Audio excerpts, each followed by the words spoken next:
Iran के साथ क्या सुलूक किया जाए, इसको लेकर डोनाल्ड ट्रंप और बेंजामिन नेतन्याहू के बीच में जबरदस्त मतभेद हैं। ये दोनों सिर्फ एक मुद्दे पर एक मत हैं और वो है चाइना फैक्टर। ये चाइना फैक्टर क्या है, कुछ देर बाद मैं जानता हूं आपके जहन में क्या चल रहा होगा कि अगर ट्रंप और नेतन्याहू में मतभेद हैं तो ये ईरान के लिए बढ़त मानी जाएगी और ईरान के लिए अच्छी खबर है। ऐसा नहीं है दोस्तों।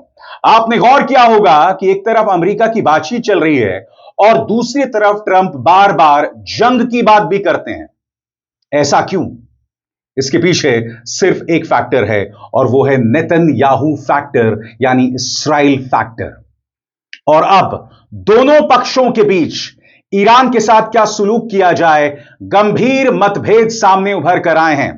समानांतर तौर पर ईरान के विदेश मंत्री अब्बास अरागची अलग अलग देशों में जा रहे हैं और उन्होंने पश्चिमी देशों पर प्रहार किया है, यानी वेस्टर्न यूरोप पर प्रहार किया है, यह कहते हुए कि इस वक्त अमेरिका और ईरान के बीच में न्यूक्लियर टॉक्स चल रही है और इसमें किसी भी पश्चिमी यूरोप देश की भूमिका नहीं है, स्विट्जरलैंड को छोड़कर, क्योंकि अधिकतर जो हैं वो जमीनी हकीकत से दूर हैं और जो तमाम क्षेत्रीय देश हैं वो कहीं ज्यादा अहम और सकारात्मक किरदार निभा रहे हैं। यानी कि ईरान ने पश्चिमी यूरोप की आलोचना की है, उसकी हम चर्चा करेंगे, मगर सबसे पहले ईरान फैक्टर को लेकर जो मतभेद हैं अमेरिका और इस्राइल के बीच, उस पर गौर फरमाया जाए। ट्रंप और नेतन्याहू ईरान पर दबाव बढ़ाने को साथ, लेकिन आखिरी मकसद पर मतभेद। गौर फरमाए दोस्तों, ट्रंप और नेतन्याहू ईरान पर दबाव बढ़ाने को लेकर साथ, मगर एंड गेम को लेकर, यानी आखिरी मकसद को लेकर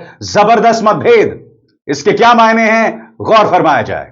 अमेरिका और इस्राइल के नेता इस बात पर तो एकमत हैं कि ईरान के तेल निर्यात, खासकर चीन को जाने वाले तेल पर सख्ती से रोक लगाई जाए ताकि तेहरान पर ज्यादा दबाव बनाया जा सके। लेकिन आगे की रणनीति, यानी इस दबाव का अंतिम लक्ष्य क्या हो, इस पर दोनों के बीच फर्क दिख रहा है।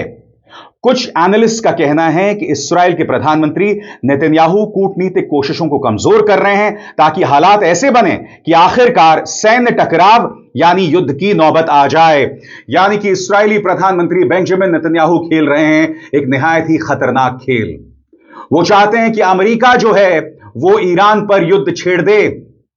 यही वजह है कि अक्सर डोनाल्ड ट्रंप के कुछ ऐसे बयानात आते हैं जो गैर जिम्मेदाराना माने जाते हैं। और कल ही मैंने आपको बताया था कि डोनाल्ड ट्रंप ने अपनी अमेरिकी सेना को कहा है कि ईरान के साथ 1 या 2 दिन की नहीं बल्कि कई हफ्तों की जंग के लिए तैयार रहें।